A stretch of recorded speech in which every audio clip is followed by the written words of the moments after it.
Hello दोस्तों, welcome to the maths Mala lecture 4।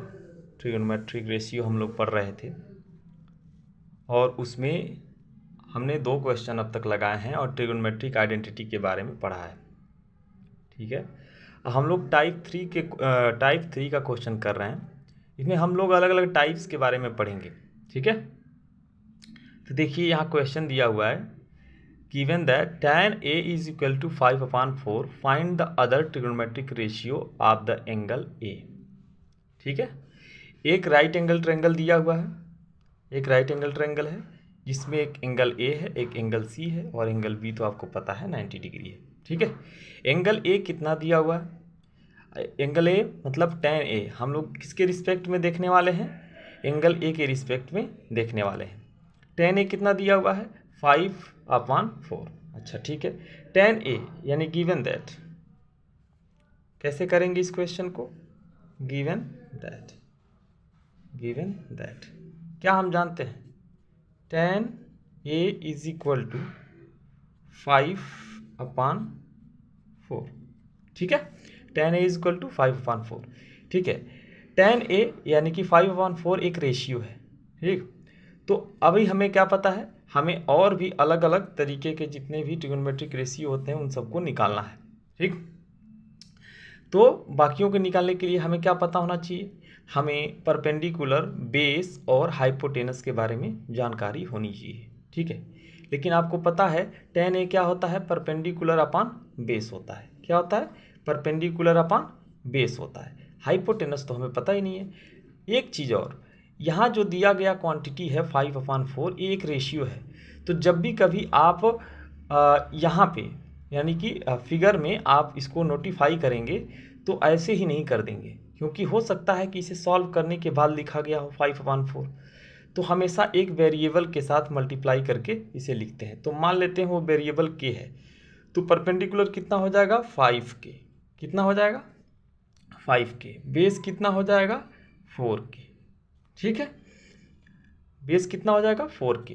अब हमें हाइपोटेनस निकालना है। तो आपको पता है जब तीसरी साइड ना पता हो तो हमें क्या करना होता है?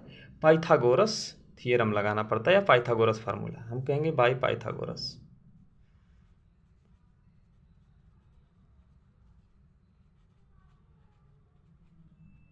पाइथागोरस से क्या जानते हैं आप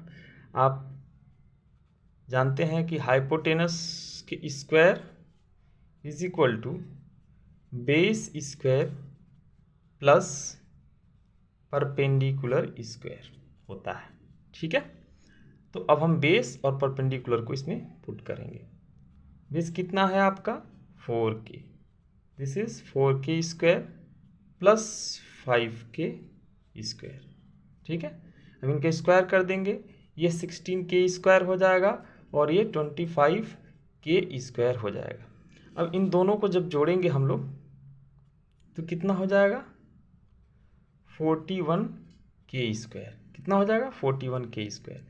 हाइपोटेनस स्क्वायर है। क्या है? हाइपोटेनस स्क्वायर है। हमें तो सिर्फ हाइपोटेनस निकालना है, तो निकाल लेते हैं। क्या करते हैं? इधर का जो स्क्वायर होता है वो दूसरे तरफ जाके अंडर रूट बन जाता है। Under root 41K square. आपको पता है कि 41 किसी भी डेसिमल नंबर का स्क्वायर होता है, तो हम इसे 41 अंडर रूट 41 ही रहने देते हैं, के बाहर आ जाएगा। तो अंडर रूट 41K कितना आ गया? Under root 41K। ये हाइपोटेनस कितना है? Hypotenuse under root 41K। Hypotenuse आ गया आपका अंडर रूट 41K। ठीक है, अब हम लोग बाकी के जितने भी ट्रिग्नोमेट्रिक रेशियो होंगे उसको निकाल लेंगे। बहुत ही आसान प्रोसीजर है। ठीक है, तो tan तो ऑलरेडी निकला हुआ है, अब हम क्या निकालेंगे? Sine A। हमेशा याद रखिए थीटा रखने की ज़रूरत नहीं है, क्योंकि यहाँ डायरेक्ट एंगल को A ही माना है। ठीक है, तो साइन A क्या होता है? Perpendicular upon hypotenuse. क्या होता है? Perpendicular upon hypotenuse. परपेंडिकुलर कितना है? 5K। हाइपोटेनस कितना है? Under root 41K। K से K कैंसिल हो जाएगा, 5 upon under root 41। 5 upon under root 41। ठीक है। इसी तरीके से हम लोग कॉस ए निकाल लेंगे। कॉस ए निकाल लेंगे। कॉस ए क्या होता है? Base upon hypotenuse. बेस कितना आपको पता है? बेस है 4k, हाइपोटेनस कितना है? √41 के बाहर है आपका, के से के कैंसिल हो जाएगा, क्या मिलेगा आपको? 4/√41।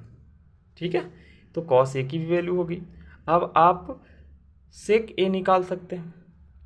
सेक ए निकाल सकते हैं। सेक ए कॉस ए का उल्टा होता है। ये क्या होता है? Hypotenuse upon base. ठीक है, अब इसको लिख लेते हैं। बस इसी क्वांटिटी को पलट के लिख डालिए।